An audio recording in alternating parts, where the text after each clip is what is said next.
Chicken, mutton தம் பிரியாணி மாதிரி தக்காளி பிரியாணியை எப்படி தம் போட்டு பண்ணுறது அப்படிங்கிறத பார்க்கலாம். பாத்திரத்தில் 4 டேபிள் ஸ்பூன் எண்ணெய் சேர்த்துருக்கேன். வாசனைக்காக மட்டும் ஒரே ஒரு டீஸ்பூன் நெய் சேர்த்துருக்கேன். விருப்பப்பட்டால் நீங்கள் 2 டீஸ்பூன் கூட சேர்த்துக்கலாம். 6 கிராம்பு, ஒரு பட்டை, ஒரு நட்சத்திர சோம்பு, கொஞ்சமாக கல்பாசி சேர்த்து தாளிச்சுக்கலாம்.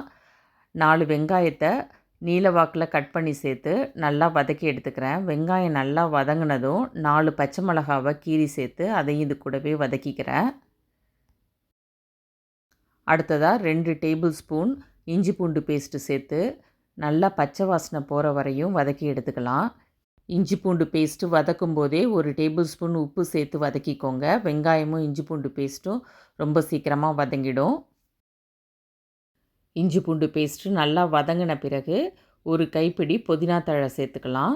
அதையும் நல்லா வதக்கி எடுத்துக்கிறேன். அடுத்ததாக 8 பெரிய சைஸ் தக்காளியை கட் பண்ணி வச்சுருக்கேன். அதை இது கூட சேர்த்துக்கலாம். தக்காளியை கொஞ்சம் அதிகமாகவே சேர்த்துக்கோங்க. அப்போ தான் பிரியாணி நல்ல டேஸ்ட்டாக இருக்கும். தக்காளி நல்லா சாஃப்டாகிற வரையும் வதக்கி எடுத்துக்கோங்க. தக்காளி நல்லா வதங்கி வந்துருச்சு. இப்போ 1 டீஸ்பூன் மஞ்சள் தூள், 2 டேபிள் ஸ்பூன் தனிமிளகாய் தூள், 1 டீஸ்பூன் கரம் மசாலா சேர்த்து கலந்துக்கலாம். 4 கப் ரைஸ் எடுத்திருக்கேன். அதுக்கு 9 கப் தண்ணி சேர்த்துக்கிறேன். அதாவது டபுளாக தண்ணி வச்சு எக்ஸ்ட்ராவாக 1 கப் சேர்த்துருக்கேன். இந்த டைமில் உப்பை செக் பண்ணி பார்த்துட்டு பத்தலைன்னா சேர்த்துக்கோங்க.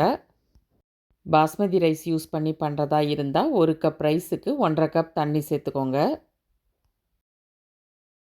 தண்ணி நல்லா கொதிக்க ஆரம்பித்த பிறகு 10 நிமிஷம் ஊற வச்ச அரிசியை சேர்த்துடலாம். நம்ம சேனலில் ப்ரெஷர் குக்கரில் தக்காளி சாதம் நிறைய பிரியாணி ரெசிபி வீடியோஸ்லாம் ஷேர் பண்ணியிருக்கேன். அதோட லிங்க்கெல்லாம் டிஸ்கிரிப்ஷனில் கொடுக்குறேன். டைம் கிடைக்கும்போது செக் பண்ணி பாருங்கள்.